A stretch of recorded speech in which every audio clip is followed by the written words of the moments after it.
Good. I've been feeling nostalgic. Oh,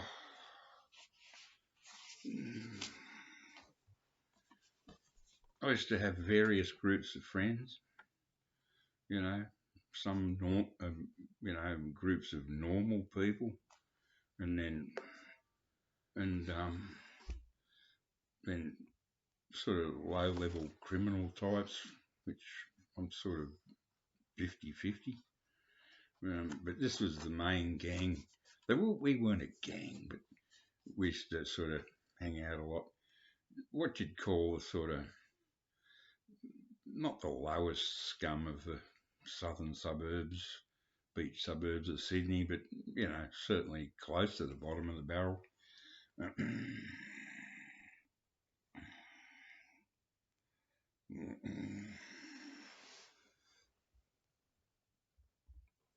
The guy at the top, sort of my best friend. I think he's dead.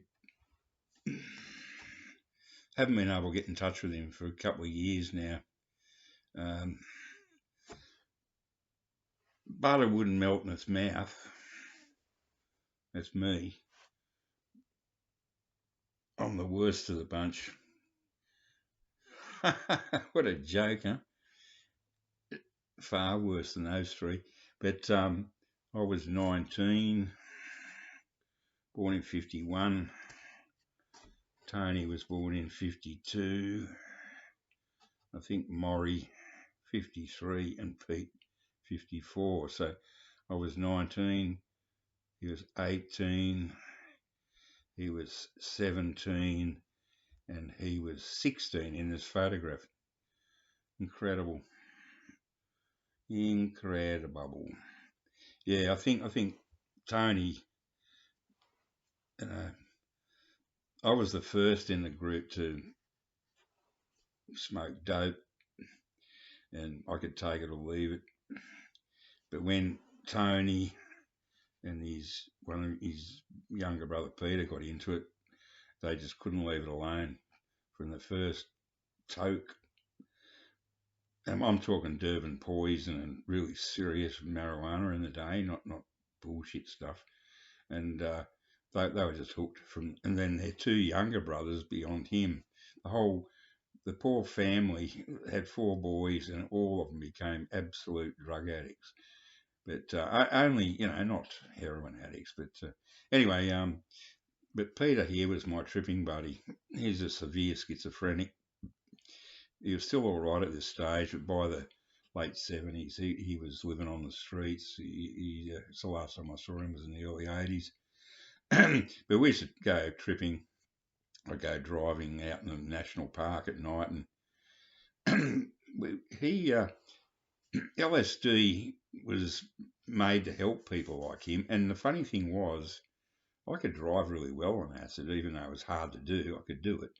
But Peter was, he would be quite normal on it. And I thought, yes, somehow it helps people with severe, what they used to call schizophrenia. You know, yeah, me and Pete we had a lot of adventures, and Tony suffered depression later in life, and he ruined everything. He lost his house, his wife, etc.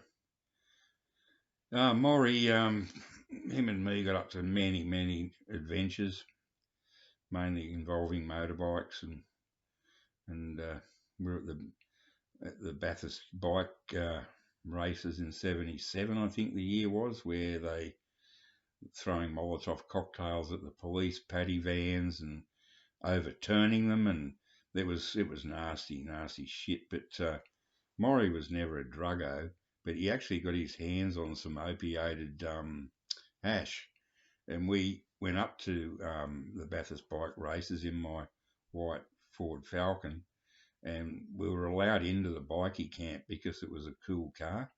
Um, and we smoked a bit of this opiated hash, and then the violence started. And I'll never forget seeing this car being turned over with these screaming kids in the back seat. The throwing Molotov cocktails, bursting on paddy vans, and we were just walking around calmly, as if we were just going, to like looking in a beautiful garden or something. It was incredibly weird. We just felt so, I did anyway, I felt so calm and relaxed amidst all this horror and violence. Yeah, so went round the Bathurst race track on the back of Maury's Ducati Karma, I think it was. Dharma, the Ducati Dharma. Yeah, so I don't know. He ended up going to jail for wife bashing. I don't know when that was. He was a problem child, but we all were. But so I'd say he's gone, Peter. I don't know. I'm still here. Just nostalgic, It's the weather's coming into. Now here's some of my darkroom pictures. I was a darkroom technician or a darkroom rat, and there's a couple of shots when I worked for the richest man in Australia that ruined my life and many other people's life. Simon Reynoldsson took that photo of me in the darkroom. It was a print for Revs magazine, motorcycle magazine. That was just after I got back from Europe. It was probably 79, that'd be. So I'd be 28. Yeah, working in the darkroom there. And Simon ended up, I saw him, I was watching a rugby league show on TV a couple of years ago in from the UK. And I went, there's Simon. He was down, taking his photos. So he was a pommy bastard. But he was okay. He was a big buffhead. But he went back to the UK, and I went, there's Simon Reynoldsson. Simon took this photo of me from that same time. And to finish up in the finishing room outside the darkroom. So that's just some nostalgic photos. Anyway, see you later. Good day.